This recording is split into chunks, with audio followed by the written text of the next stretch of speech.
Sebelum masuk ke ceritanya, saya akan menjelaskan tentang cerita kali ini. Sanda adalah hantu Kalimantan yang hampir mirip kayak Miss Kunti. Semasa hidupnya dia melakukan hal-hal yang tidak baik terhadap suaminya. Hantu ini bisa mengganggu warga dan mungkin juga akan melakukan hal-hal yang membahayakan apabila ia tidak senang dengan seseorang. Cerita ini diambil dari cerita nyata. Tak usah berlama-lama lagi, mari kita masuk ke ceritanya.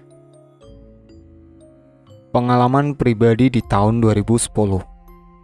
Pengalaman ini terjadi saat aku sedang hamil 4 atau 5 bulan, anak kedua. Sore itu, aku dan Lia berangkat ke sebuah desa P yang tak jauh dari tempat kami tinggal. Hanya memerlukan waktu 25 menit untuk sampai ke sana. Kami sudah merencanakannya beberapa hari yang lalu. Sesampainya di desa itu, aku dan Lia mampir ke rumah sepupuku, Kak Jena. Lia adalah adik ipar, istri dari adik bungsuku. Kak, benar ya cerita itu? Kami bertanya. Iya benar, baru aja orangnya meninggal, sahut Kak Jena. Sudah dikubur ya kak? Timpalku lagi. Sudah, baru aja dikubur. Oh, itu yang ada rombongan orang tadi kan? Iya benar. Padahal kesini mau lihat orang itu, Lia berujar. Hari menjelang maghrib, Lia mengajakku pulang. Tapi kuputuskan pulang setelah maghrib. Kak, kami pamit pulang. Nanti kemalaman, jalan udah sepi, kami takut. Pamit kami. Iya, hati-hati di jalan. Awas kalau ketemu. Kak Jena langsung ketawa terbahak sambil mengolok aku dan Lia. Aku pun langsung merinding. Ih, amit-amit kalau sampai ketemu hantu Sanda itu. Jalan di desa itu memang benar-benar mencekam. Tak ada satu orang pun yang berani keluar rumah, pun warung yang masih buka. Padahal baru habis maghrib, sekitar jam setengah 7 malam. Aku dan Lia segera melajukan sepeda motor yang kami kendarai. Kira-kira di jembatan dekat kantor PDAM. Aku melihat bayangan putih di bawah pohon pisang. Segera aku mencolek Lia. Ya, itu apa di bawah pohon pisang? Tanyaku. Diam dong kak, jalan aja terus.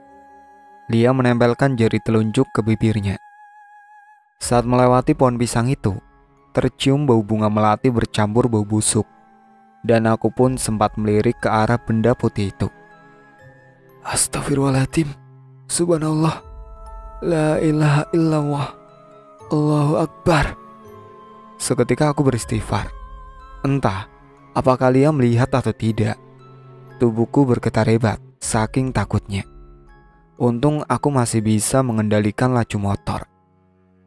Aku melihat seorang wanita dengan wajah yang busuk dan sangat lebar.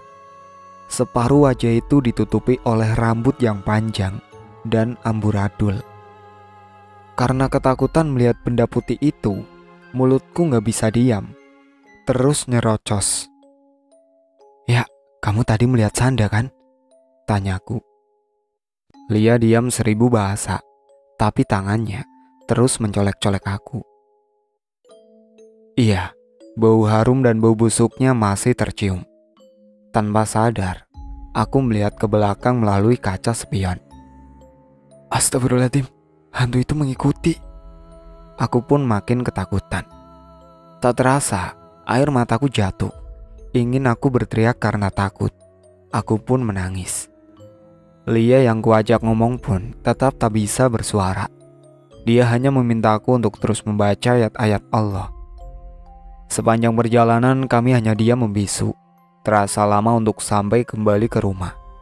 Tapi sayang, ketegangan itu kurasakan belum berakhir. Tanpa kami sadari, rumah-rumah yang berjejer satu dengan yang lainnya tiba-tiba lenyap. Kami berada di jalan yang sangat gelap gulita. Tak kulihat bintang ataupun bulan. Begitupun lampu-lampu dari rumah warga. hanya sinar lampu motor yang menerangi. Lia makin erat memeluk pinggangku, dan aku pun merasakan motor ini tidak berjalan di aspal, tapi seolah-olah terbang. Aku dan Lia semakin gemetar. Kami terus membaca ayat-ayat suci yang kami bisa. Tiba-tiba, dalam sekelip mata, kami sudah berada di dekat pasar dadakan. Itu artinya tak lama lagi kami tiba di rumah. Saat itu, aku hampir saja menabrak seseorang yang ingin menyeberang jalan. Alhamdulillah, aku mampu mengendalikan laju motor dan sempat ngerem, sehingga tidak terjadi hal yang tak diinginkan. Akhirnya, kami pun sampai di rumah. Tapi ternyata, bukan hanya malam itu saja kami diganggu. Akhirnya kami pun tiba di rumah dan berharap setan itu tidak mengikuti kami sampai ke dalam kamar. Tempat kami memiliki 2 bangunan rumah. Satu rumah agak kecil berada di paling depan, ditempati oleh Lia, adik iparku, bersama suaminya, yaitu adik bungsuku. Satu bangunan lagi merupakan rumah induk yang agak besar, yang ditempati aku dan suamiku, kakak ipar dan anak-anaknya. Pagi harinya, kami pun menceritakan itu kepada kakak ipar dan keponakanku. Alhasil, cerita itu jadi guyonan mereka. "Kenapa nggak difoto aja sandanya?" kata keponakanku Faisal. "Iya, coba diajak selfie bareng," kakak iparku menimpali. "Jangan aneh-aneh deh kak, kalau ditemuinya baru tahu rasa." Kami pun tertawa.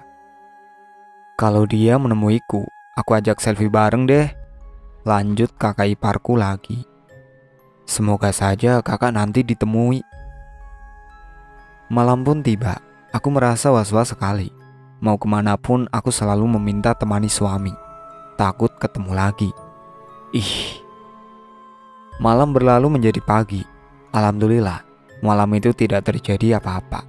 Sampai kutanya Lia, syukurlah, dia pun mengalami hal yang sama sepertiku, tidak diganggu. Selama 3 malam kami tidak mendapat gangguan, sampai tibalah saat malam itu. Semenjak sore cuaca sudah tidak bersahabat, sangat mendung dan gelap.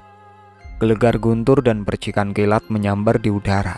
Suasana sangat mencekam. Saat itu, jam menunjukkan pukul 9. Karena cuacanya dingin, kami pun memilih untuk segera tidur. Aku yang merasa gelisah saat itu, sangat sulit untuk memejamkan mata. Sampai akhirnya hujan turun. Cuaca dingin akhirnya membuat mata mengantuk dan tertidur. Belum lama berselang, aku tertidur. Aku merasakan ada yang menindih tubuhku. Begitu sangat berat, entah mimpi atau tidak, tapi ku rasakan begitu nyata. Suasana gelap yang membuatku takut.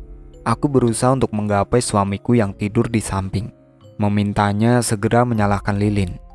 Mendadak tanganku kaku dan tidak bisa bergerak. Apa yang terjadi? Di lain tempat, sudut pandang Lia. Hujan yang lebat memaksaku untuk segera bangun dan memindahkan air hujan itu ke ember dan drum yang kosong. Aku pun segera membangunkan suamiku dan meminta tolong padanya. Hujan yang lebat dengan guntur dan petir yang menggelegar disertai padamnya listrik membuat suasana makin mencekam. Saat aku dan suamiku menimba air hujan, aku mendengar suara seperti kuku yang tajam menggores dinding berulang-ulang. Suara geraman dan suara memukul-mukul. "Bang, kamu ya yang batuk tadi?" kataku kepada suamiku. "Gak ada tuh," sautnya. "Coba dengar sekali lagi." Benar. Kami pun segera berlomba masuk ke kamar. Di tempat yang berbeda, sudut pandang kakak ipar dan keponakan. "Mah, bangun. Lampu padam," seru anakku Faisal. Aku pun segera bangun dan mencari lilin. Belum sempat kutemukan lilin, anakku yang satunya berseru, "Mah, ada yang masuk ke rumah kita dan menuju arah dapur." Aku pun terkejut. Kok ada orang yang masuk ke rumah ini? Sedangkan cuacanya lagi hujan lebat lagi. Jangan-jangan ada maling, pikirku. Aku pun segera mengambil senter yang ada di dekat bantalku, mencoba mengikuti arah yang ditunjukkan anakku. "Mah, orang itu baru keluar dari kamar tante." Kembali anakku berteriak. "Orangnya pakai baju putih, rambutnya panjang, Mah," kata anakku lagi. Aku pun bergidik ngeri. Di kamarku, tanganku kaku dan tak bisa digerakkan. Ditambah lagi, ada nafas lain di depan wajahku. Aku semakin tak bisa bernafas karena beban yang menindih tubuhku. "Ya Allah, apa ini?" Aku bergumam. Di saat aku bingung benda atau makhluk apa yang sedang menindih tubuhku, tiba-tiba kilat menyambar dengan keras. Sehingga cahaya yang ditinggal kilat membuatku bisa melihat apa yang ada di dalam kamarku. Astagfirullah. Aku pun beristighfar. Ternyata nafas yang ada di depan wajahku dan yang sedang menindih tubuhku adalah Sanda. Hembusan nafas yang terasa panas, wajah yang sangat mengerikan, membuat air bening mengalir di ujung netraku. Suara yang tercekat, tubuh terasa kaku dan membeku, membuatku hanya pasrah pada keadaan. Ingin sekali aku berteriak dan membangunkan suami yang berada di samping. Namun apalah daya, aku tetap tak bisa. Makhluk itu menggeram, matanya melotot tajam ke arahku, dengan wajah yang lebar dan besar, serta mulut yang menyeringai. Aku merasakan seperti terbawa ke alam makhluk itu. Untuk kesekian detiknya, ada suara yang memanggil nama itu, seperti sangat familiar terdengar. Suara laki-laki yang kupanggil ayah. Tiba-tiba aku tersadar dan segera membacakan beberapa ayat suci yang sudah ada di luar kepala. Walau hanya dalam hati kubacakan ayat suci tersebut, tapi jelas terasa khasiatnya. Perlahan dada ini mulai ringan dan tak terasa sesak lagi. Wajah itu perlahan mulai menjauh dan aku tak tahu kemana makhluk itu. Karena gelap, tak juga kunjung terang. Terdengar dari luar suara ribut-ribut, suara kakak ipar dan anak-anaknya. "Mah, ada orang yang masuk rumah kita. Dia menuju ke dapur," ucap Entong, keponakanku. Mendengar itu, sontak aku terkejut. Siapakah gerangan orang tersebut? Ataukah makhluk itu tadi yang dilihat keponakanku? Tubuh ini masih terasa kaku dan belum bisa untuk digerakkan. Aku terus membaca ayat-ayat kalam ilahi sampai akhirnya tertidur. Pagi menjelang, hari masih terasa dingin akibat tadi malam hujan turun begitu derasnya. Jam sudah menunjukkan pukul 6 dan aku segera bangun untuk melakukan tugasku sebagai seorang istri. Menyiapkan sarapan buat suami sebelum berangkat kerja. "Bang, tahu nggak ada kejadian apa tadi malam?" tanyaku. "Kejadian apa sih?" Dia balik bertanya. "Ada Sanda menemuiku," ucapku. "Ah, bohong itu. Mungkin kamu salah lihat," kata suamiku. "Ya sudah, kalau nggak percaya, gak usah diceritakan. Benci aku sama orang yang gak percaya." "Terserah kamu aja," jawabnya. Setelah selesai makan, aku pun mengantarkan suamiku ke depan rumah. Setelah dia berangkat, aku kembali masuk ke dalam dan menyalakan televisi. Walau televisi menyala, tapi pikiranku kembali pada kejadian tadi malam. "Benar gak ya, tadi malam itu Sanda yang datang?" gumamku lirih. Saat sedang memikirkan kejadian itu, tiba-tiba seseorang mengejutkanku dari belakang. "Woi, jangan melamun, ntar kesurupan," ujar kakak iparku. "Astagfirullah, kakak ini ngagetin aku aja," kagetku. "Tadi malam kami melihat ada orang yang masuk dan menuju kamarmu." "Emang ada ya orang masuk?" tanya Sinah kakak iparku. "Nggak tahu juga kak, tapi tadi malam emang seperti ada orang," jawabku. "Benar tuh, tadi malam aku lihat seseorang pakai baju putih masuk ke kamar Ante," kata ponakanku Entong. "Wah, jangan-jangan itu Sanda," tadi malam menindih tubuhku, Kak. Ucapku lagi sambil bergidik. Aku juga lihat tadi malam tuh, sampai kami mencari pemukul. Takutnya kalau itu emang maling. Timbal Fahmi keponakanku juga. Nah, tadi malam kami juga ditemui. Seperti mencakar dinding gitu, pakai kuku panjang. Tiba-tiba Lia datang ikutan nimbrung. Yang benar. Ngeri deh melihat wajahnya. Kak Sina sih bercandanya ingin berselfie segala. Lanjutku pula. Biarin, nanti Kak Sina lagi yang bakal ditemuin. Biar tahu rasa. Timpal Lia.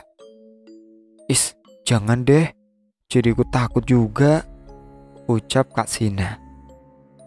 Senja menjelang, matahari sudah tenggelam di ufuk barat. Saat itu kami sedang makan malam bersama. Namun tiba-tiba tercium bau yang sangat menusuk. Bau apa ini sih? Tanyaku. Kamu yang kentut, Sal? Tanya Kak Sina pada anaknya Isal. Gak ada tuh, aku kentut. Ini sih bau got, kata Isal. Tak berapa lama, suara ayam ribut-ribut di samping rumah. Coba lihat sana, Sal, barangkali ada maling tuh, perintah Kak Sina pada Isal. Isal pun langsung membuka jendela yang langsung menghubungkan pada kandang ayam samping rumah. Ayam yang terus berkokok dan ribut seperti ada sesuatu di sana, membuat Kak Sina langsung menuju ke kandang ayam tersebut. Dengan senter di tangan, Kak Sina melihat keadaan ayam-ayam peliharaannya. Astaga! Kak Sina berteriak. Sampai di sini dulu ya cerita kali ini. Sampai jumpa lagi di cerita berikutnya. Tetap stay di channel ini agar kalian tidak penasaran dengan cerita Sandah ini.